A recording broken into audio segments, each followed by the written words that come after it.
Vamos dar continuidade com a resolução de alguns exercícios e agora eu trago aqui o exemplo 3.8, que tem como foco somar forças em outras direções, que basicamente foi a segunda expressão que eu mostrei para vocês. E o foco desse exemplo é mostrar como aplicar essa expressão para resolver problemas complexos. No caso, este aqui. Então nós temos essa estrutura, que vocês já conhecem ela de outros capítulos, e agora a diferença é que ela possui uma mola no seu cabo. Então, ao invés de ser um cabo simples, aqui eu tenho uma mola.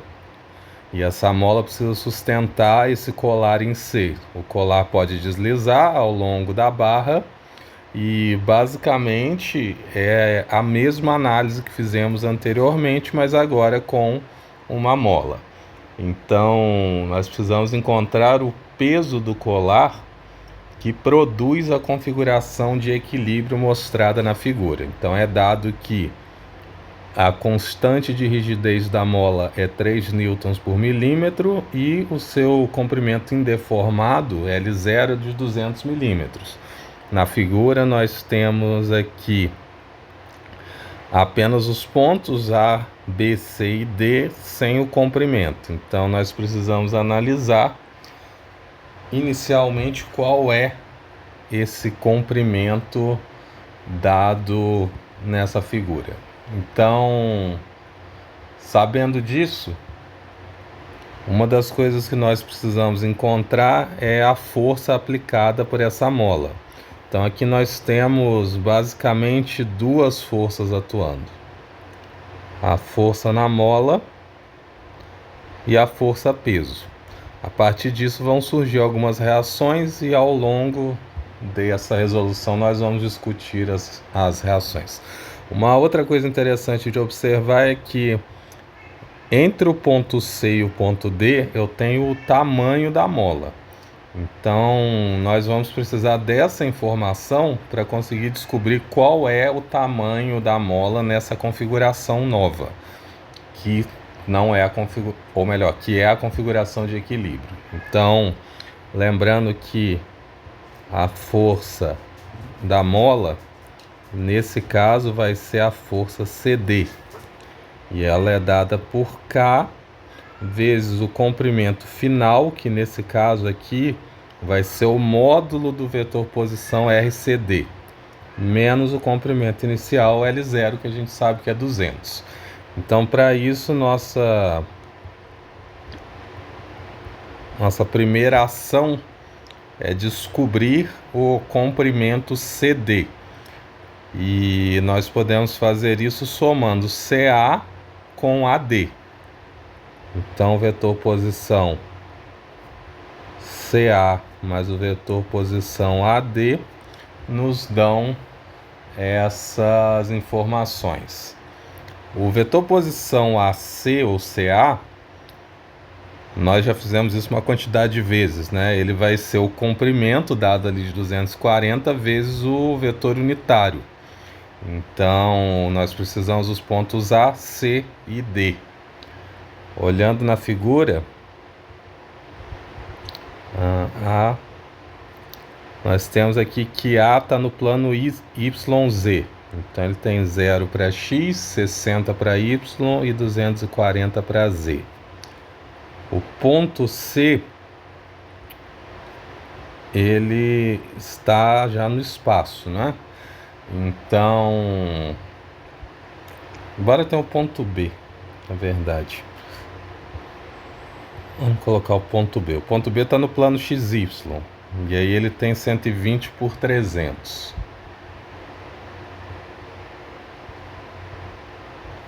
Na verdade, o ponto C não tem como a gente descobrir ele agora. Eu preciso do ponto D. Então, o ponto D, ele está no plano XZ e tem 120 em X, 0 e 280 em Z.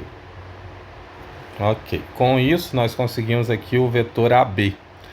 E o vetor AB vai ser usado para conseguir calcular o vetor AC, ou o vetor CA no nosso caso.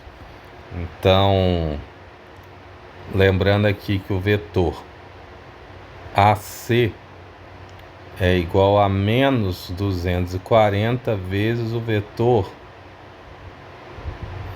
ou melhor, o vetor CA é igual a menos 240 do vetor AC dividido pelo seu módulo. Eu vou fazer aqui o vetor AC, ou melhor, AB. E aí o vetor AB vai ser B menos A. Então eu tenho 120i mais 240j e menos 240k.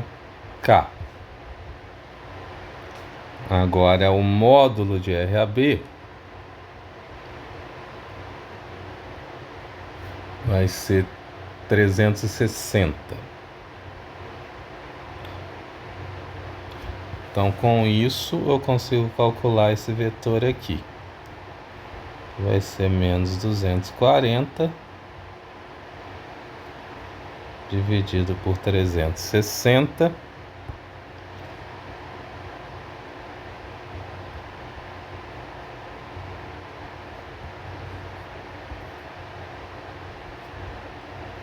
Então, esse aqui é o meu vetor unitário. É o vetor unitário A, ou melhor, esse aqui é o meu vetor AC, CA no caso, né? Já coloquei o sinal de menos ali. Agora o vetor AD, que a gente também vai precisar encontrar ele para fazer essa soma aqui de cima. Então eu tenho aqui o vetor AD, vai ser D menos A. Então eu tenho 120i menos 60j mais 40k. Então agora eu consigo encontrar quem é o vetor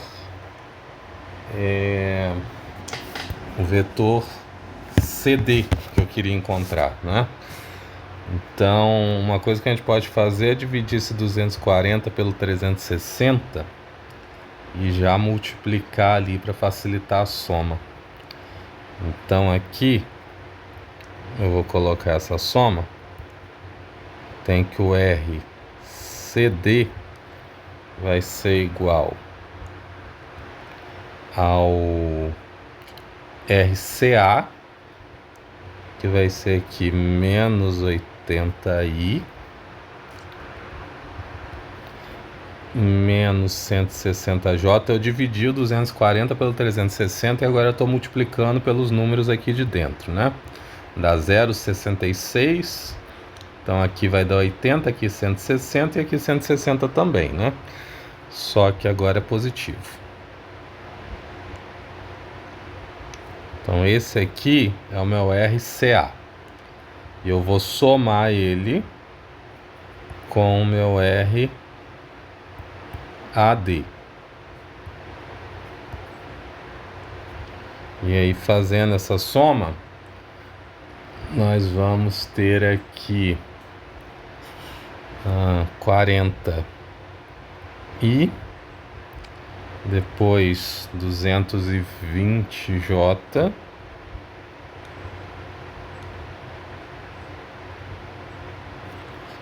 e 200k. Então esse é o nosso vetor RCD. Outra coisa que nós precisamos dele é o seu módulo, porque o módulo é o que vai ser colocado aqui. A única informação que falta para conseguir descobrir qual é a força aplicada. Inclusive, eu já vou aproveitar e já vou copiar essa equação aqui, porque nós vamos usar ela aqui agora, né? Então, fazendo essa conta aqui, eu vou obter 300 milímetros. Então agora eu sei os valores que eu vou encaixar aqui. A mola tem 3 de rigidez, 300 é o comprimento dela tracionado e 200 é o seu comprimento indeformado. Então isso aqui vai dar 300 newtons. 300 menos 200 vai dar 100 vezes 3 vai dar 300. Agora nós vamos... Tudo isso aqui não é novidade, né? O que nós estamos fazendo até agora. Agora entra a nossa análise nova. Agora a gente vai analisar o equilíbrio. Se a gente voltar na figura aqui de cima, só para contextualizar, nós temos diferentes formas de reações, né? Eu quero que a gente pense primeiro em como encontrar as reações. Quando eu tenho algo fixo em um plano, ele vai dar 3 reações, uma para cada eixo, né? São as duas situações. Agora, quando eu tenho um colar que pode deslizar, observe que esse colar desliza sobre X. É impossível que ele tenha uma reação em X, porque ele pode deslizar. Então, como que ele vai ter uma reação aqui? Quer dizer o que? Ele vai ter duas reações, uma no eixo Y e outra no eixo Z. E as reações são ortogonais, né? Em todas as situações, as 3 reações são ortogonais entre si. É como se elas fossem o vetor unitário, só que não unitário, né? Então, dado isso, nós sabemos ali que nós temos duas reações ortogonais entre si ao colar. Mas observa uma coisa, o colar não está em nenhum eixo. Ele está no espaço dado em um vetor unitário aleatório. Para descobrir qual é o vetor associado às reações, observem que eu vou ter duas reações assim. Uma reação ortogonal aqui e outra ortogonal aqui.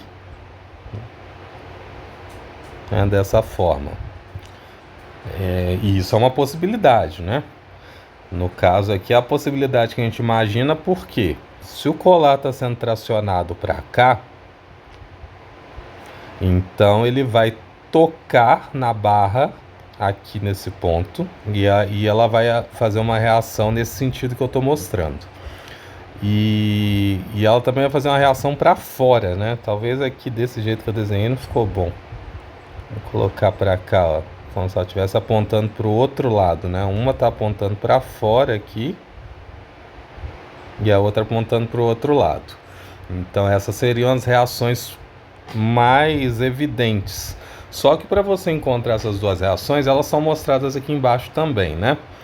Então observe que ele fez uma reação para fora do eixo da barra, né? Para fora no sentido aqui externo para cima, e a outra para fora no sentido externo às duas forças aqui também. Elas são ortogonais entre si e ortogonais à barra, simultaneamente. Para a gente conseguir descobrir isso aqui, eu precisaria encontrar um vetor que multiplicado de forma escalar pelo vetor unitário de AB seja zero. E aqui também um outro vetor que multiplicado pelo vetor unitário de AB escalar seja zero.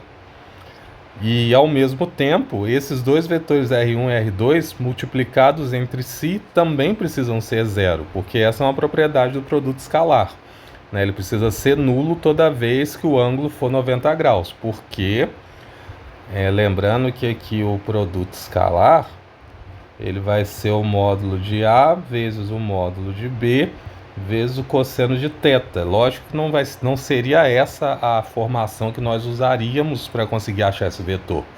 Mas de forma teórica, quando esse ângulo aqui for 90 graus, isso aqui vai ser zero e eu anulo tudo.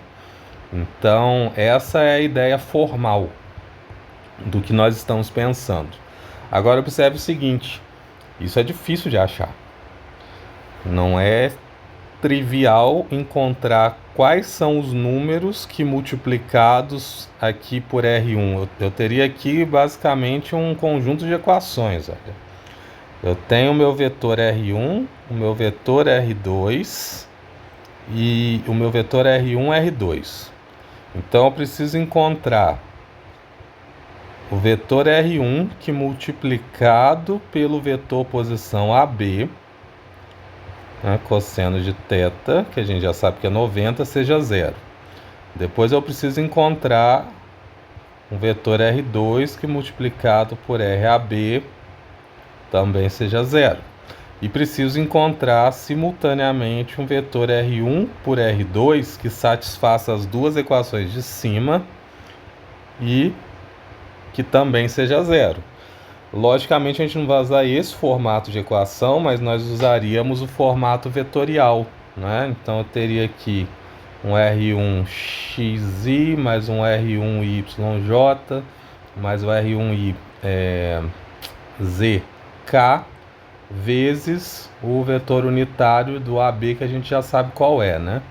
Então a gente faria essa multiplicação, faria de baixo, faria outra de baixo, montaria um sistema. Mas é complexo, né?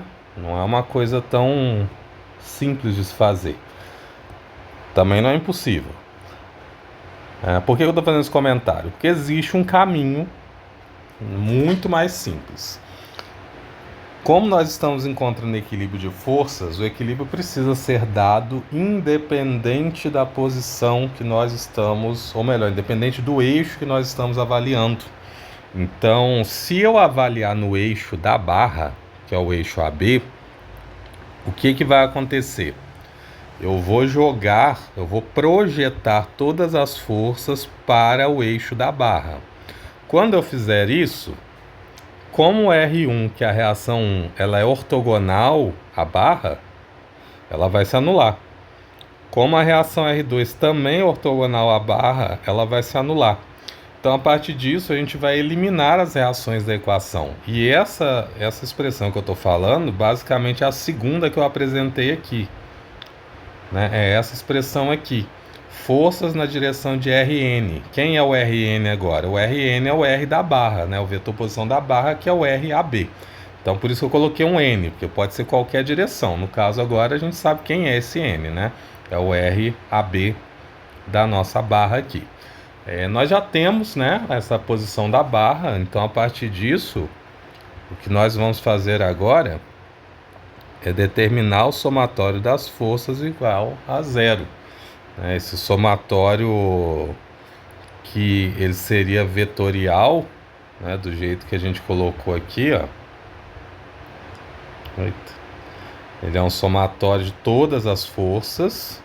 Só que eu não vou fazer a tratativa vetorial, né? Eu vou fazer essa daqui de baixo escalar, porque eu vou pegar os produtos escalares. Então, na minha nova visão, o que eu vou fazer é somar em torno de um RAB, né?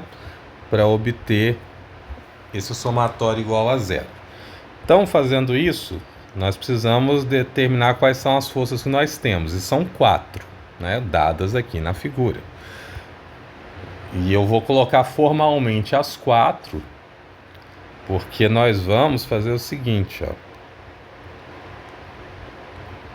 calcular o equilíbrio.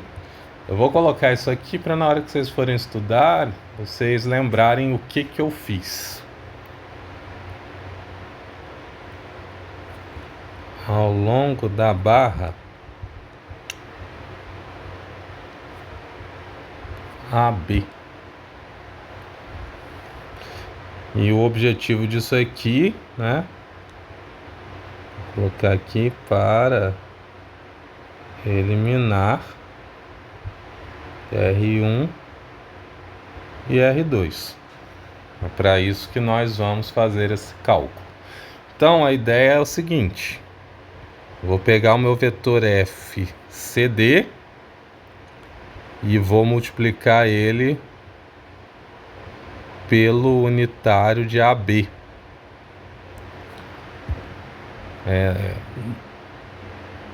No caso aqui,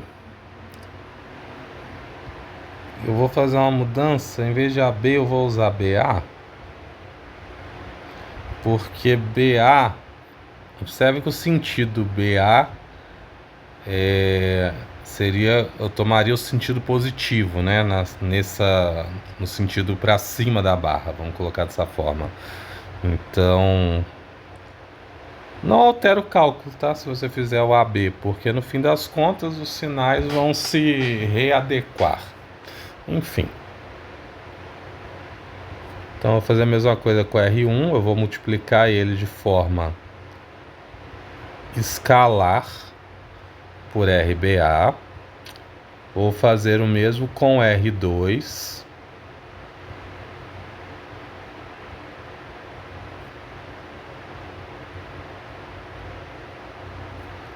E vou fazer o mesmo com a força-peso também, tá? Porque eu preciso projetar todas as forças sobre a barra, inclusive a força-peso. E o somatório disso tudo aqui precisa ser 0. E aí nós já sabemos que isso aqui vai dar 0, isso aqui vai dar 0. Aí o porquê? Porque eu já expliquei, mas eu vou reforçar isso aqui.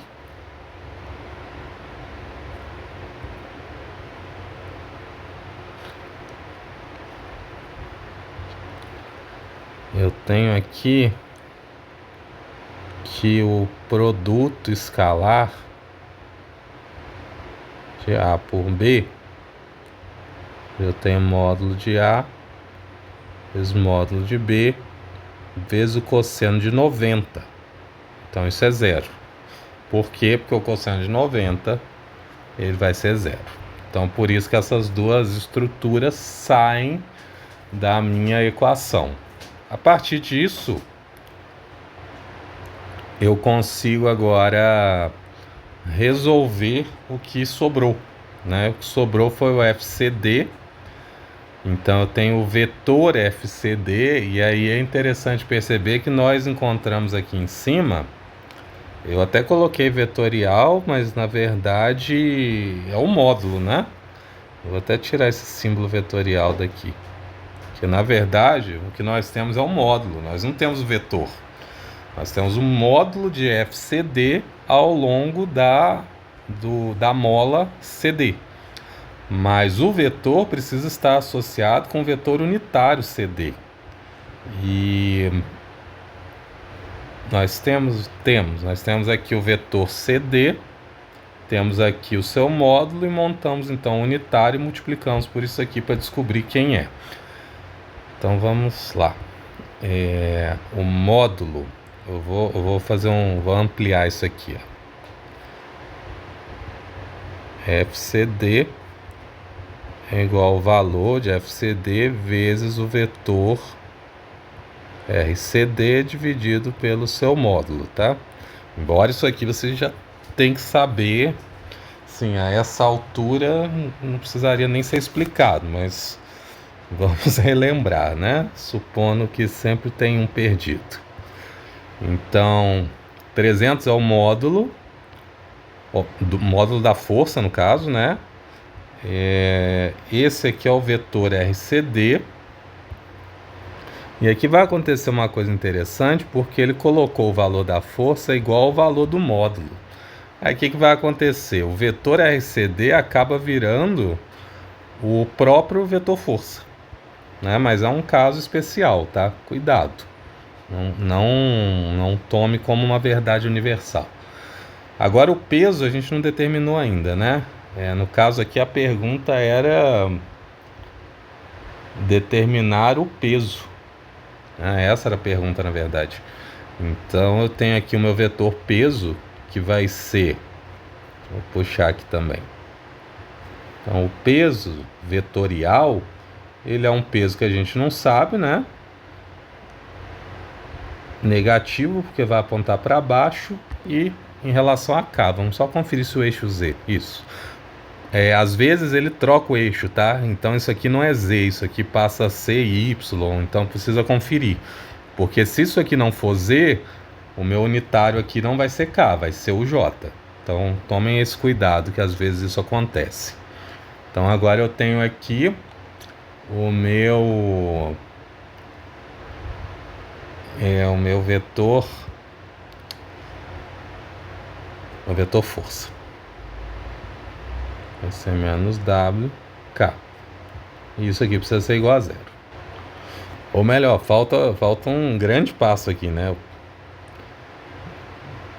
Deixa eu até dar mais espaço. Isso aqui é só o vetor força. Eu esqueci de colocar aqui o nosso unitário. Então agora eu vou multiplicar isso aqui pelo unitário de BA. Então, onde que eu tenho BA aqui? Eu tenho o vetor AB. O vetor AB tá por aqui. Aqui em cima. Então, ó, esse aqui é o vetor AB. O vetor BA basicamente vai ser esse mesmo vetor com sinal trocado. Então,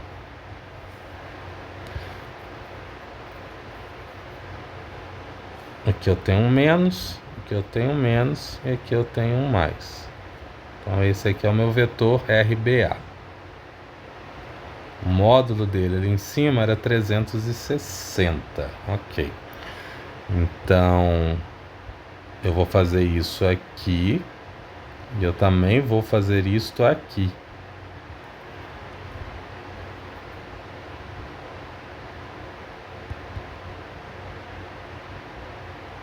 Aqui eu preciso multiplicar os dois vetores. Então agora sim. O que vai acontecer? Na parte do vetor peso, observem que isso aqui é zero e isso aqui é zero. Porque o produto vetorial, ou melhor, o produto escalar é I com I, J com J e K com K. Então, o resto ali já vai ser automaticamente eliminado, ok? Nos resta, então, 40 vezes 40, ou melhor, 40 vezes 120, aí dá menos 4.800, depois 220 vezes 240, dá 52.800, e aí observem que eu já não tenho mais unitários, tá? Porque é uma multiplicação escalar, então esses números vão se perder. Aí passando já para o outro lado, W, eu vou ter 240W. E aqui embaixo eu tenho meu 360. Então, fazendo essa conta, nós vamos encontrar aqui o valor de W. E W vai ser igual a 400 newtons. Dá 399,99 a 400, ok? Então, a partir disso, nós encontramos qual é a força. E aí, isso tudo aqui, na verdade, é uma letra A. Na B, ele pede o seguinte: encontrar as reações. As reações é um pouco mais complexo, né? Mas a gente consegue encontrar uma reação geral, né? A soma das duas reações, que seria aqui um R, que na verdade é a soma de R1 mais R2. Então, assim fica mais fácil. E basicamente, esse R é a soma das forças, né? É o contrário das forças que nós achamos. Então eu tenho o FCD e o W. E a partir disso nós conseguimos encontrar a força de reação. Então, o FCD, ele é isso tudo aqui.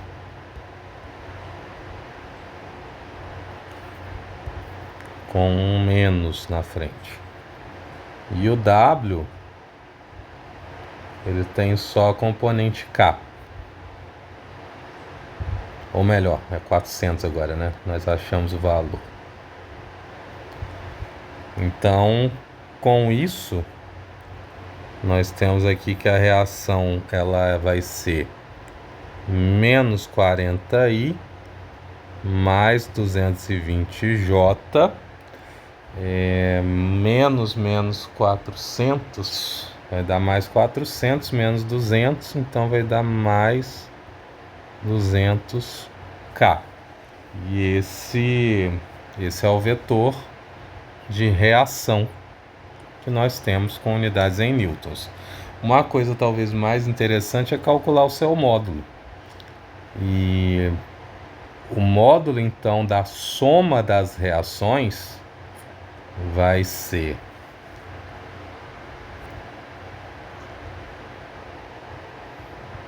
300 newtons. E assim nós finalizamos esse grande exemplo. Um comentário que é interessante aqui, eu tinha dado uma forma de solução aqui em relação aos seus vetores, ao produto escalar. Mas é interessante que a gente também pode tomar o produto vetorial para encontrar um desses vetores aqui, ou até dois. Se nós multiplicamos aqui o vetor da barra pelo vetor RCD, nós vamos encontrar um vetor que é perpendicular aos dois, consequentemente é perpendicular à barra. E aí eu já tenho uma forma de conseguir encontrar um vetor perpendicular. Depois eu posso multiplicar o R de AB por R1, e aí eu vou encontrar um outro vetor que é perpendicular aos dois simultaneamente, né? Então essa é uma forma de obter os vetores unitários, ou melhor, os vetores reação mais diretamente, uma forma talvez mais eficaz do que usar o produto escalar. E lembrando que nós temos aqui uma diversidade de possibilidades para esses vetores de reações. Então agora nós vamos seguir para alguns exercícios que eu selecionei, não são muitos, porque é uma quantidade relevante aqui, bastante relevante. Então eu selecionei alguns que eu achei de maior importância para os nossos propósitos. Então aqui nós temos essa estrutura que possui 3 barras e uma força aplicada no ponto A. Essa força está dada no eixo Y, como ele bem fala aqui no texto, na sua direção negativa, né? E se cada barra ela suporta uma força de tensão de 5 kN e 4 kN em compressão, 5 em tração, 4 em compressão, determine a maior força F que pode ser suportada. Então basicamente nós temos aí os pontos, temos as barras, temos as forças suportadas por elas e precisamos determinar qual é a maior força possível nesse sistema.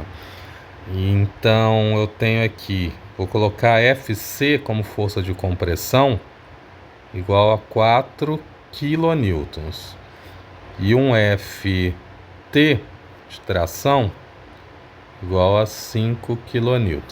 Lembrando que costumam usar esse termo aqui, tensão, diferente do que a gente usa, né? Porque nós falamos aqui de tensão de compressão, tensão de tração, né? Tensão de cisalhamento, tensão por flexão.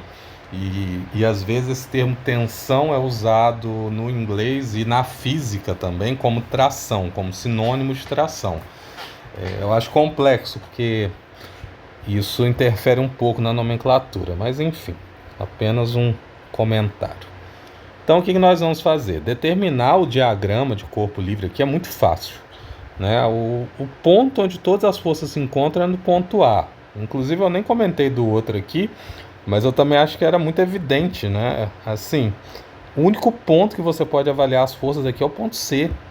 Por que você escolheria o ponto A? Não faz sentido nenhum, né? O ponto B talvez faria mais algum sentido, né? O peso da barra vai para o ponto C, mas enfim, seria ilógico escolher qualquer outro ponto, e eu suponho que ninguém faria essa escolha, né? Mas enfim, então aqui é a mesma situação, é lógico que o ponto a ser avaliado é o ponto A, não há dúvida disso, Pelo menos não para a nossa aplicação nesse momento, né? Em outro momento, nós vamos avaliar as forças internas. Aí vai ser uma outra história, mas a princípio essa é a nossa ideia. Então o que nós temos aqui? 3 forças que se dirigem do ponto A aos pontos B, C, D.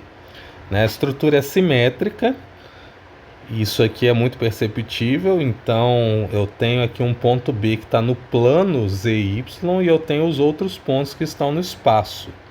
Ou melhor, que estão no plano XY, né? Mas a estrutura, no modo geral, vai acabar sendo espacial. Então, para isso, nós precisamos determinar ponto A, ponto B, ponto C e ponto D. Esse é o nosso primeiro trabalho. Então, o ponto A, ele é dado no plano YZ. Ele é o único ponto que está nesse plano, né? Ele, então, tem aqui 9 unidades em Z e 6 unidades em Y. Ele não tem nada em X. Então ele é o ponto 0, 6 e 9. Depois no ponto B ele só possui altura, né? Isso aí está bem evidente. Ele está nesse plano YZ na parede. Então ele é 0, 6, 0. Os outros 2 pontos estão no chão, mas no chão do plano XY. Então eu tenho aqui, para o ponto C, ele vem para frente. Então ele tem 2 unidades em X e a única coisa que ele tem é isso. Então 2, 0, 0. E o outro é oposto a ele. Então menos 2, 0, 0. A partir disso, nós precisamos montar os 3 vetores, né, associados à estrutura, que são os vetores RAB, RAC e RAT, que são as direções onde a força vai ser distribuída. Então, são os 3 vetores que eu vou montar. Então, eu preciso aqui agora de um vetor RAB, um RAC e um RAD, que basicamente vai ser o reflexo do RAC. Então o RAB ele é menos 9K. Observe que eu tenho aqui 6 menos 6 e 0 menos 9. Então ele não só tem a componente em K. O RAC vai ser 2 menos 0 e 0 menos 6 e 0 menos 9.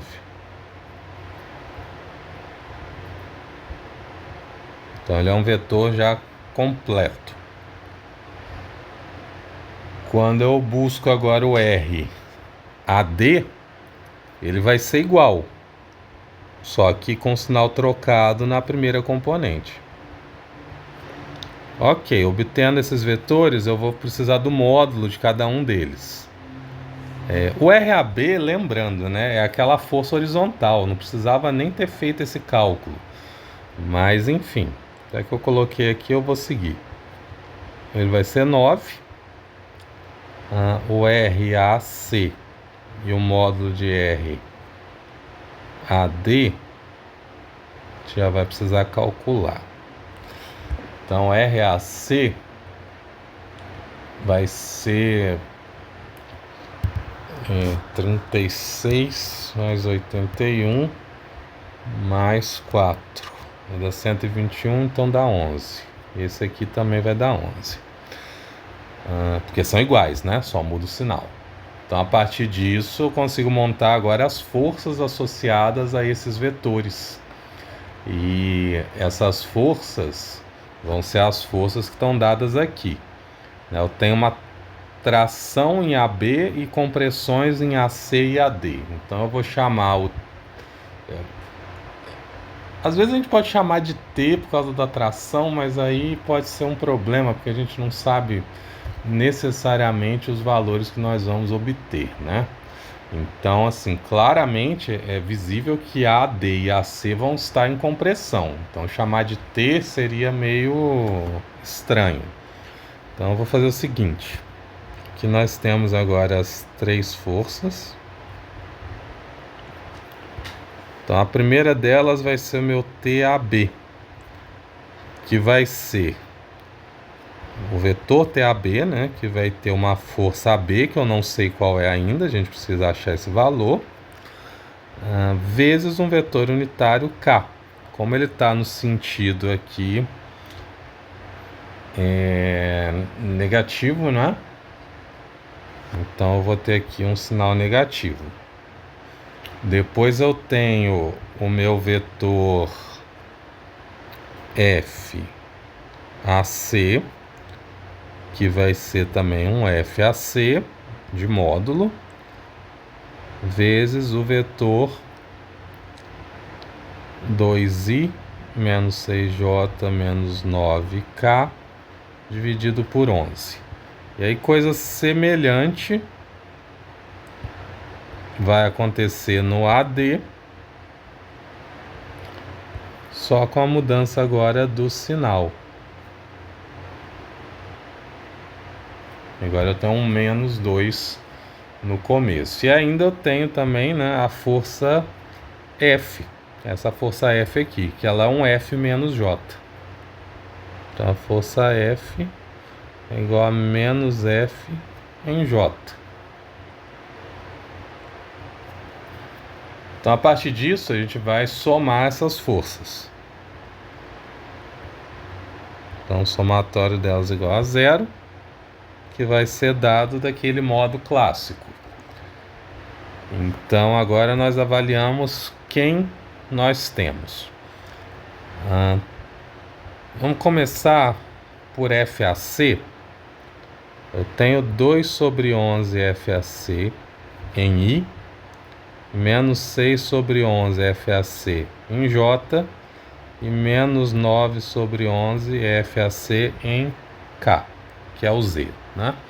Depois FAD, eu tenho menos 2 sobre 11 FAD em X, menos 6 sobre 11 FAD em Y e menos 9 sobre 11 FAD em Z. Na força TAB, eu só tenho ela em Z. Então, tenho um TAB aqui, menos TAB.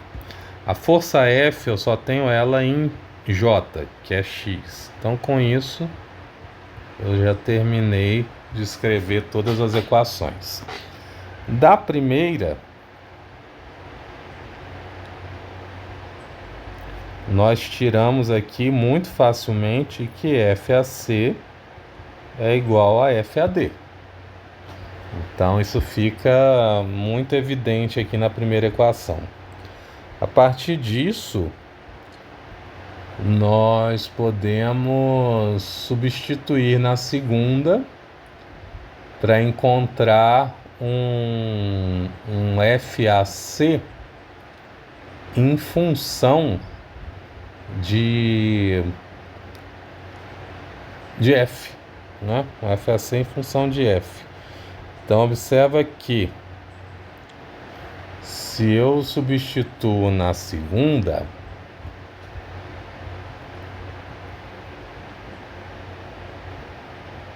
então aqui da segunda eu tenho que menos 6 sobre 11 FAC, menos 6 sobre 11 FAC também, já que FAC é igual a FAD, isso é igual a F. Então, menos 6 vai dar menos 12, e aí eu vou ter que FAC, que é igual a FAD, é igual a menos 12 sobre 11, ou melhor, menos 11 sobre 12, F. Então aqui eu encontrei o primeiro resultado que nós precisamos, né? Porque O que nós queremos encontrar, na verdade, é o valor de F, né? Pode ser também. Ok. Agora aqui da segunda equação, eu vou fazer o seguinte, eu vou copiar.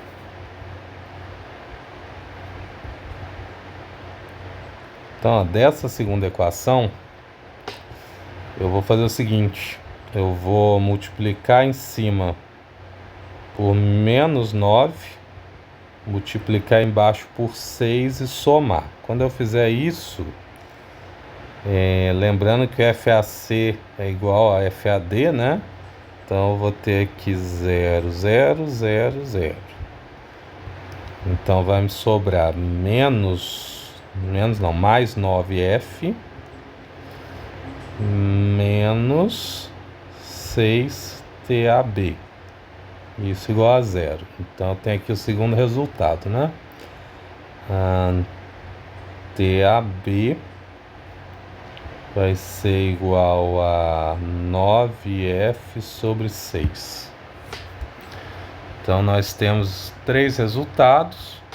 Ok. Aí lembrando daqui de cima, né? F compressão é 4, tração é 5. Então quem está em compressão é o FAC. Então a gente vai montar isso aqui. FAC, FAD e FAB. Vamos lembrando aqui, compressão é 4. Então, lembrando, compressão é negativo. Então, tem 4 kN para esses dois. E o outro é 5 kN. Então, a partir disso, eu posso encontrar os valores aqui para a força em cada uma dessas situações. Então, lembrando aqui que FAC e FAD são iguais a menos 11 sobre 12. Então, eu vou ter 4 vezes 12 dividido por 11, que vai dar 4,364. Então, quer dizer que nessas duas situações aqui,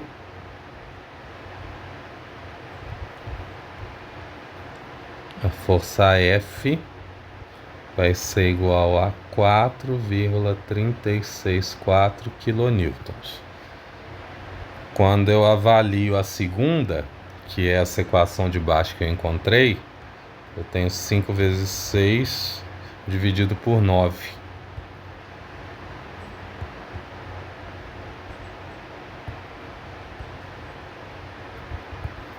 Então, nessa daqui, a minha força F vai ser 3,33 kN. Então, a menor força é essa daqui. Então, ela é a maior força possível nessa estrutura. Né? Por quê?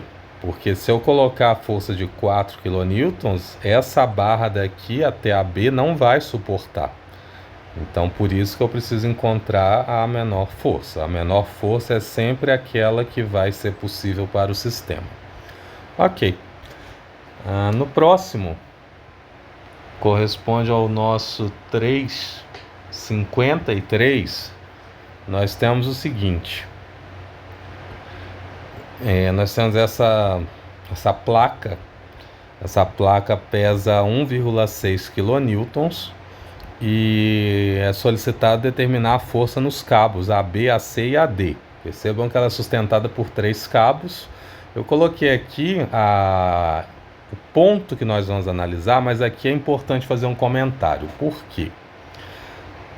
Quando ele fala que a placa pesa 1,6, a primeira coisa que a gente vai pensar é nisso aqui. A placa, o peso dela é igual a 1,6. E aí você vai ficar assim, onde que eu vou enfiar essa força? O que vai acontecer com ela? Então, percebam que aqui eu tenho um cabo. Esse cabo aqui precisa suportar o quê? A força peso de cada um dos cabos mais a força peso da placa. Então essa força-peso eu vou jogá-la aqui em cima. Na verdade ele já deu essa dica, né? Porque ele já colocou aqui, ó, força-peso apontando para cima. Mas é interessante que a gente pense sobre isso, porque a primeira dificuldade desse exercício, na verdade, é essa e é a única dificuldade, tá? É saber onde colocar a força-peso, que é essa informação que ele deu. Feito isso, o resto vai ser igual ao que nós já fizemos e bastante tranquilo. Então, a única informação que é dada aqui é que o peso é igual a 1,6, mas já vamos escrever esse peso aqui na sua forma vetorial, né? Dessa vez ele não vai ser negativo. Por quê? Porque eu não vou avaliar o peso na sua placa, eu vou avaliar ele lá em cima na corda que sustenta ele, ou melhor, no cabo, né, que sustenta. Então eu tenho aqui 4 pontos de novo, né, o ponto A, B, C e D.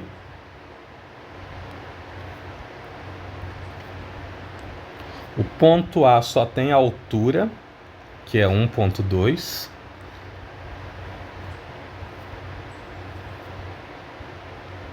O ponto B, ele está no chão, no plano XY, e ele está no lado negativo de Y. Então, ele tem apenas o Y. Ele está exatamente sobre a linha, né? Ele tem menos 0,9. O ponto C está aqui no lado positivo. A gente pode olhar aqui ou aqui nessa imagem que está maior, né? Então ele é positivo em X, positivo em Y. E aí ele tem 0,8 com 0,9.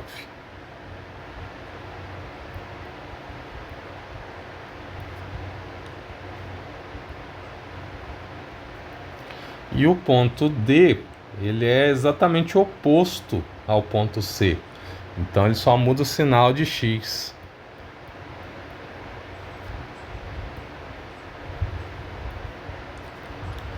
Então, feito isso, nós vamos determinar agora os vetores. Aí aqui pode ocorrer uma certa dificuldade por causa do posicionamento que foi dado. Então, eu vou fazer um retorno para a gente conseguir pensar um pouquinho nessa situação. Voltando àquele comentário inicial, né? O peso da placa aponta para baixo. Isso quer dizer que todas as forças apontam para cima. Só que no ponto A, pela questão do equilíbrio, é o contrário. Essas forças apontam para baixo. Então é como se eu tivesse uma força no ponto A apontando para cima e outra no ponto, ou melhor, uma no ponto B, C, D apontando para cima, e no ponto A essas forças apontassem para baixo, né? E qual é o objetivo disso? De encontrar o equilíbrio com a força P que aponta para cima.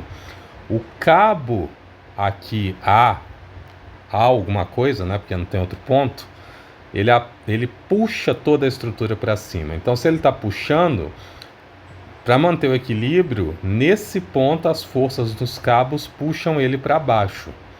E nos outros pontos aqui na placa, as forças puxam a placa para cima, para manter a placa parada também em equilíbrio. Então, isso às vezes é um pouco contrassenso, mas pensem sempre no equilíbrio, tá? No equilíbrio do ponto, não da estrutura como um todo. Porque se você pensar em toda a estrutura, você vai errar. Porque a lógica aqui é o quê? FAB, FAC e FAD vão apontar para cima. Então cuidado com isso, tá? Eles vão apontar para cima quando eles vão sustentar a placa aqui embaixo. Mas aqui nesse ponto eles vão apontar para baixo. Mais para frente, a gente vai ver uma outra situação onde vocês vão ver com mais clareza essa questão da posição, de onde para onde apontam esses vetores em relação ao tipo de força que o cabo ou a estrutura suporta. Então, ok. Temos aqui agora os nossos vetores, ou melhor, temos os nossos pontos. Agora precisamos dos vetores. Então eu vou ter aqui vetor RAB, AC e AD.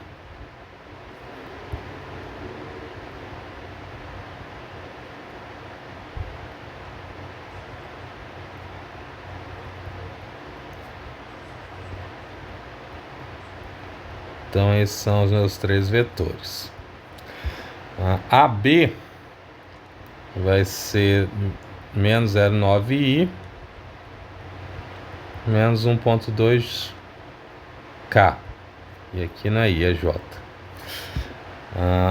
AC vai ser 0,8i mais 0,9j menos 1,2k.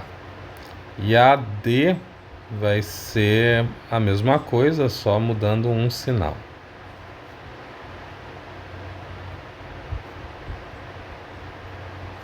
Então nós temos agora os três vetores e precisamos dos três módulos. O módulo de RAB, de RAC, de RAD. Então, fazendo esse cálculo, nós temos aqui 1,5 e 1,7. Lembrando que os dois são iguais. A partir disso, nós conseguimos montar as três forças. A força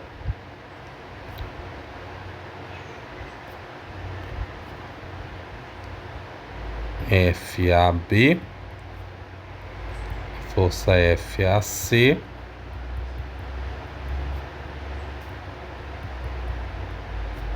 e a força FAD. Então, FAB depende do vetor unitário aqui de AB, FAC do vetor unitário de AC e FAD do vetor unitário de IAD.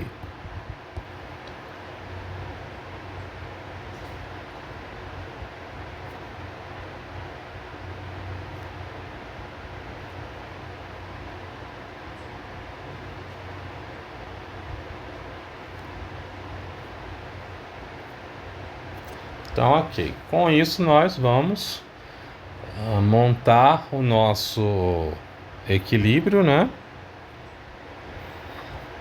Então, eu tenho aqui o somatório das forças igual a zero.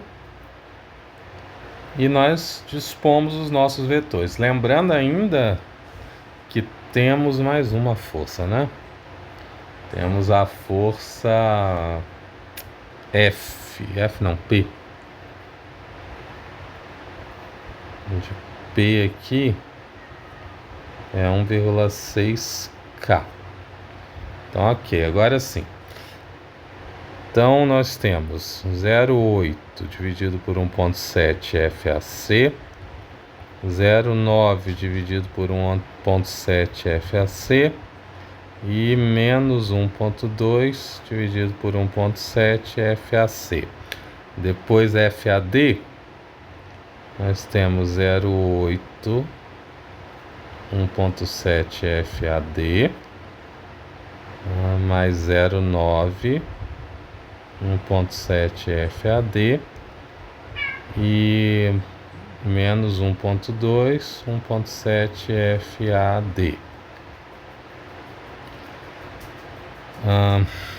FAB está em J, 0,9 dividido por 1,5 e menos 1,2 dividido por 1,5. Então, esse aqui é o FAB. E o P vai estar aqui embaixo, 1,6. Então, com isso, a gente fecha o sistema. Esse aqui ele já é um pouco mais complexo, né? Mas, de qualquer modo, na verdade, ele não é mais complexo, ele é mais fácil ainda. De qualquer modo, o que nós temos aqui já de cara em cima? Que FAC é igual a FAD de novo. Então, com isso, nós podemos substituir na segunda equação e encontrar aqui um valor para FAB em termos de FAD e FAC. Mas talvez ainda não seja a melhor opção, mas O que a gente pode fazer aqui, ó, com a segunda e com a terceira?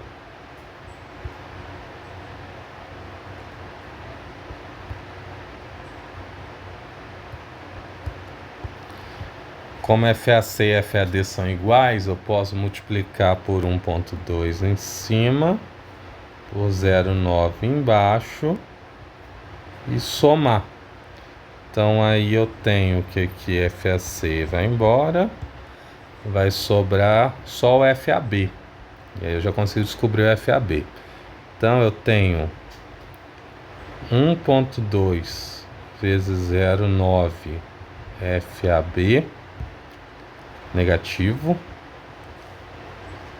e dividido por 1,5 menos a mesma coisa, né? Então vezes 2 mais 1,6 vezes 0,9 igual a 0. Então isso daqui vai dar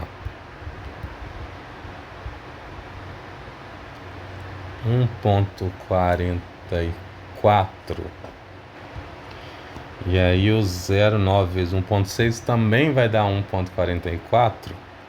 Então eu tenho que FAB igual a 1.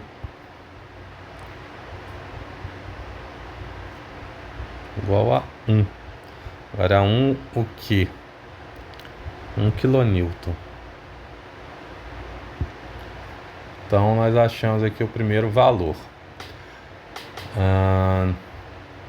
Encontrando FAB igual a 1,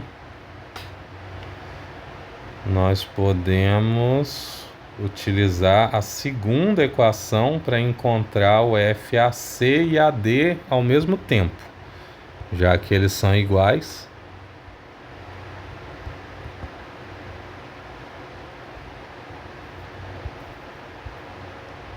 Vamos substituindo esse aqui por 1. E sabendo que FAC é igual a FAD, né? Então, já que eles são iguais, então daqui nós temos o seguinte. Eu tenho 2 vezes 0,9 dividido por 1,7 FAC, que é igual a 0,9 vezes 1, né? Não precisa nem pôr 1, dividido por 1,5. Então aqui esse 0,9 vai com esse 0,9. E aí sobra 1,7 dividido por 3, que vai dar 0,567. Então daqui eu encontro que FAC é igual a FAD. Okay?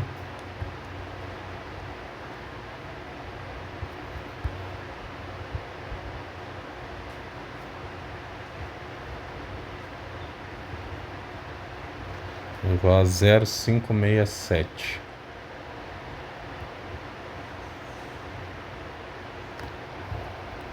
Então eu tenho agora FAC, FAD, FAB e todo mundo. Então ok, acabou. Nós encontramos todos. Então eu tenho aqui meu FAB, eu tenho aqui meu FAC e FAD. Acabou sendo até mais simples de resolver. Ok. Vamos para o próximo. Esse aqui, ele é um pouco mais complexo, né? Então ele, ainda assim, está classificado como nível médio, tá? Nós temos aí um anel circular com peso W e raio interno R. Ele é apoiado por 3 molas idênticas, com rigidez K, quer dizer, não tem um valor, e elas estão indeformadas quando D igual a 0. Quando em equilíbrio, o anel está na horizontal. Então, determine uma expressão que relaciona o peso W, a D e a R. Esse é o tipo de questão que vocês costumam não gostar porque ela não é uma questão numérica. Ela é uma questão totalmente algébrica. Então, vamos pensar o seguinte. Embora já tenha a imagem aí, mas o anel, ele tem um peso, né, que é o peso W, que puxa ele para baixo. Então, da mesma forma, as molas vão se distender, vão puxar o anel para cima, e depois no ponto aqui, que é não tem uma nomenclatura, enfim. Esse ponto aqui que une as três molas, ele vai aplicar uma força para cima que sustenta, né, esse peso desse conjunto. Mas tem uma informação interessante que ele disse aqui, muito discreta talvez. D igual a zero é o equilíbrio. Isso quer dizer o quê? Quando as molas estão aqui, ó, na horizontal, quer dizer, é como se o anel estivesse aqui. O anel está aqui em cima, ó, e as molas estão aqui. Então elas estão no mesmo plano do anel. Quando esse anel é solto, aí ele cai. Então agora que eu passo a ter distensão nas molas. Então observem essa informação como que ela é relevante. Você não pensar nisso, fica até difícil começar a pensar em alguma coisa aí nesse problema. Então, sabendo disso, nós vemos que o comprimento da mola vai ser dado pelo triângulo formado aqui, ó. Esse é o comprimento novo.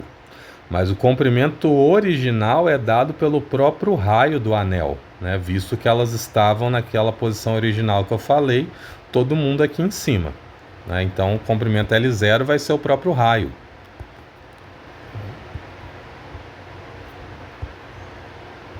Então L0 é o próprio R, e o meu L final que é dado aí vai ser esse triângulo aqui, ó.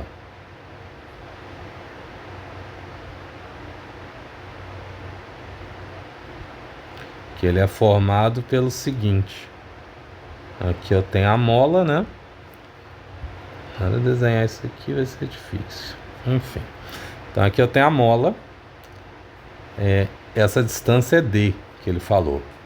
Aqui eu tenho o raio, que está nesse 120 ali.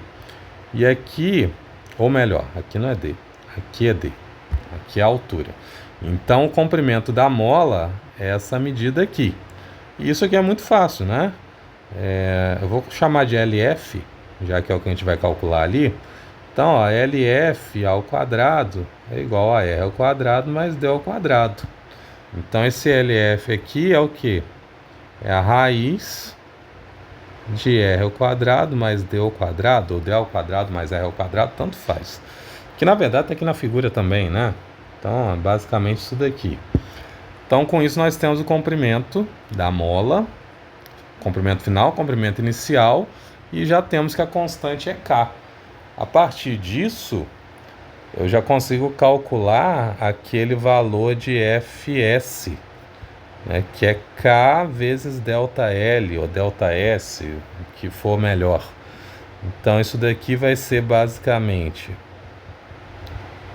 K vezes comprimento final, que é isso aqui,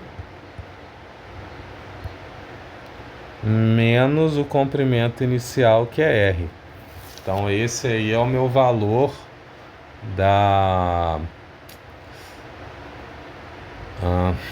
valor da força na mola, né? E aí agora eu preciso calcular os vetores associados a cada uma dessas molas, né? Porque eu preciso de um vetor unitário associado a isso daí. Como a gente pode fazer duas coisas, ambas relevantes, eu posso somar isso no plano do anel e eu posso somar isso só no eixo Z.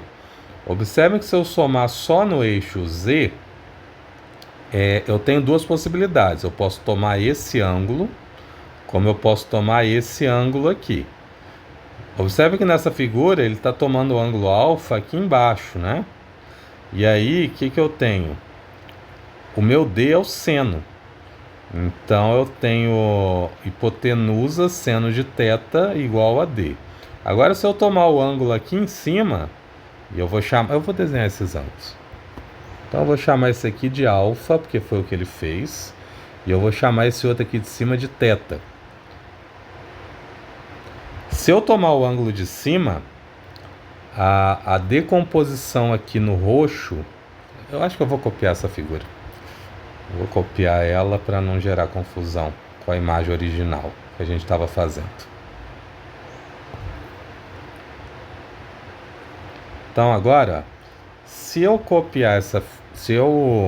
tomar o ângulo de cima ou o ângulo de baixo, tanto faz, eu vou ter que o meu vetor vai ser decomposto aqui.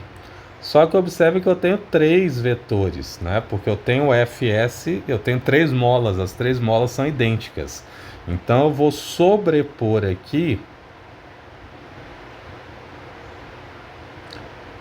3 vetores, né? Todos eles com tamanho idêntico, que são os vetores Fs em Y, né? Fs em Y, e mais um ali em cima.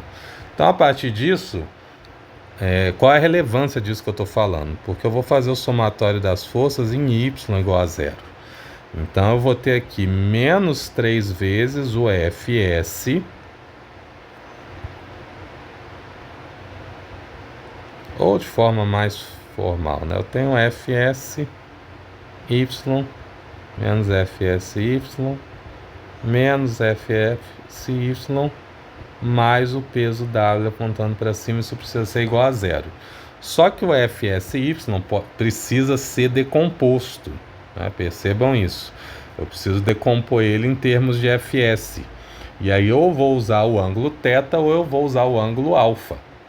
Então, se eu usar θ, eu vou usar o cosseno de θ. Se eu usar alfa, eu vou usar o seno de alfa. E aí, esse Fsy vai ser o Fs cosseno de θ.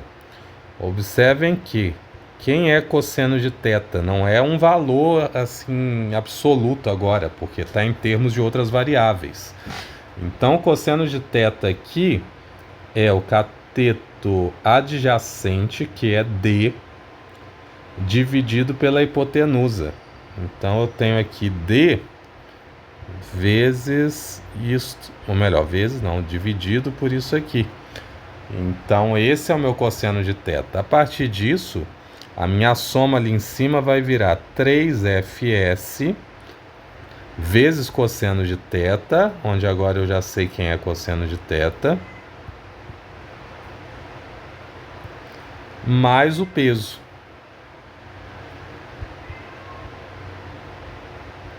Nessa altura, eu já não lembro mais nem qual era a pergunta. Determina uma expressão que relaciona o peso a D. Tá, então eu preciso fazer isso em termos de peso. Então, a partir disto, eu tenho que o meu peso W vai ser igual a 3 Fs vezes esse termo aqui, que é o cosseno de θ. Só que o Fs, é interessante lembrar que o Fs é esse termo aqui de cima. E a gente precisava relacionar ele também. Então, vamos retomar esse termo aqui. E esse aqui também.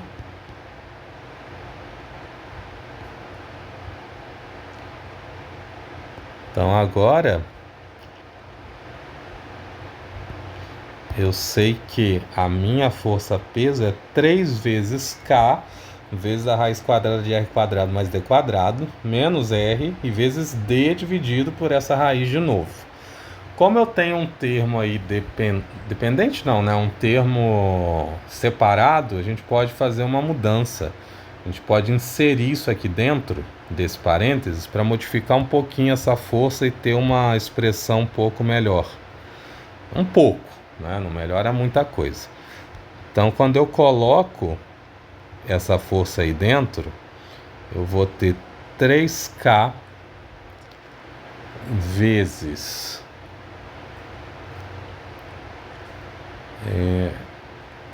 vamos deixar dessa forma, 3K vezes 1 menos R, que vai estar dividido aqui por R quadrado mais D quadrado, e vezes D. A gente pode até colocar esse D ali na frente também, né? Ficar 3KD vezes 1 menos R dividido por D quadrado mais R quadrado. Mas enfim, opções, né? Daqui a pouco a gente vai resolver essas opções. Vamos mudar já. Vamos fazer isso. Eu vou colocar aqui 3K vezes D. Pronto. E aí isso aqui é a letra A. Na letra B ele já dá alguns valores. Ele dá valor para W, para K e para R. E aí ele pede para determinar D, né, em função disso. Então, na letra B basicamente é resolver de forma numérica essa equação. E aí, vou copiar ela. Vamos ver os valores que nós temos. K é 25, W é 300. Aqui eu tenho 300, tenho 25 para K e R é 20.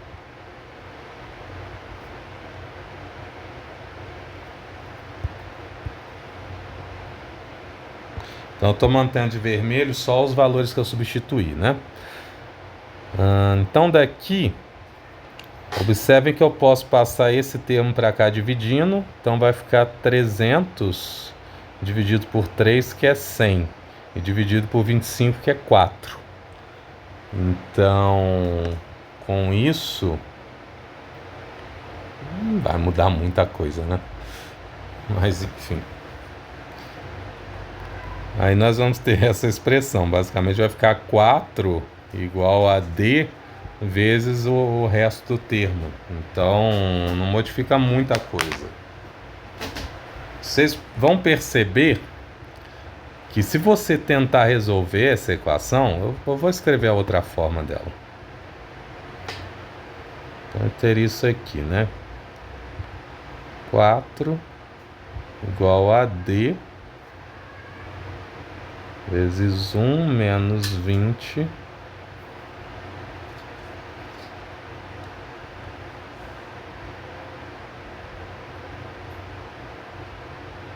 dividido por 20 ao quadrado mais D ao quadrado. Se você tentar resolver isso daqui, você não vai sair do lugar.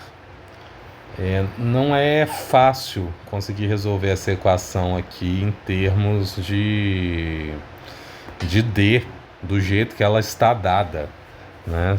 Se você tentar solucionar por qualquer método aqui, é muito complexo de resolver isso sem auxílio de um programa. Então, para isso, nós vamos utilizar um para encontrar essa solução.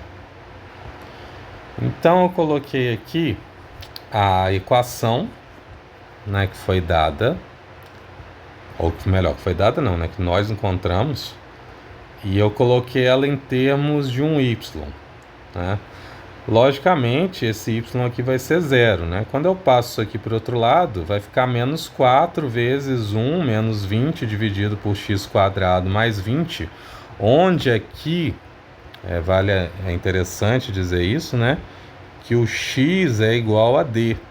Eu estou usando x porque o programa entende x e y. Eu não posso usar outra incógnita diferente disso. E o meu y, necessariamente o y que nós queremos é o y igual a zero. Por quê? Porque aqui, ó, quando eu passo isso aqui para o lado de cá, eu vou até fazer isso. Então nós vamos ter o seguinte aqui, ó, vou ter 0 igual a menos 4 mais D, que é exatamente a equação que está escrita aí embaixo. Para ficar igualzinho, eu vou até tirar isso aqui. Vou colocar o D aqui.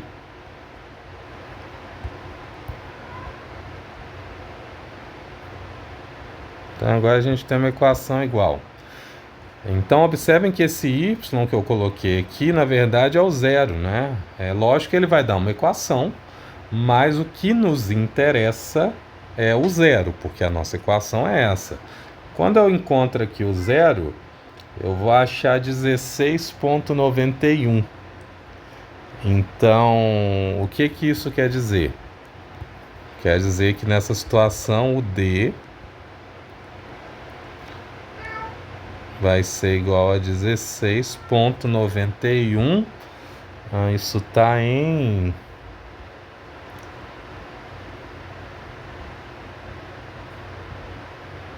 Deixa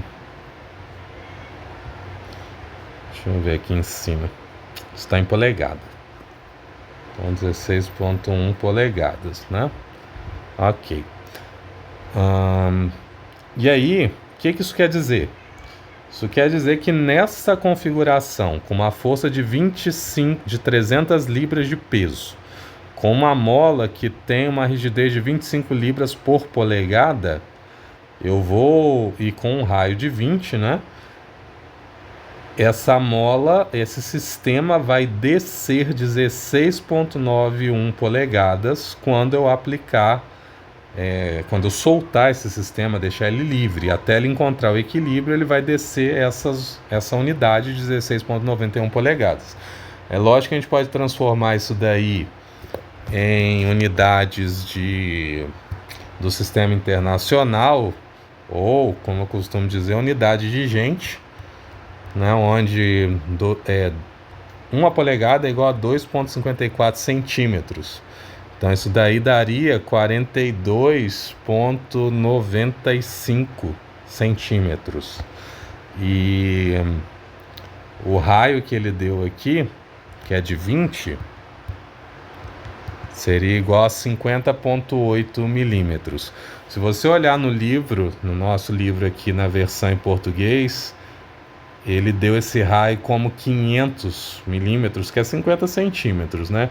Então você vê que não tem uma correspondência exata com o sistema internacional, com a conversão que fizeram no livro, né? Isso acaba sendo ruim porque a gente não consegue fazer os exercícios idênticos, né? Então, assim, não adianta eu só converter, não vai ser o valor exato do livro. Mas enfim. Bom, estamos avançando, né? A gente fez aqui mais uns 4 exercícios. Eu preparei, eu creio que mais 2 ou 3. Isso, mais 2. A gente vai fazer um comentário antes disso. E eu vou encerrar esse vídeo aqui, né? E nós estamos avançando. Estamos avançando e as coisas estão ficando mais interessantes, né? Provavelmente com mais um vídeo a gente encerra esse capítulo 3 e vai começar o 4. O 4 vai ser um capítulo muito rápido. A gente vai em uma pegada bem diferente do que nós vimos até agora. Porque nós precisamos avançar, né? Capítulo ainda 5, 6, 8 e 10, se eu não me engano. Então, estudem.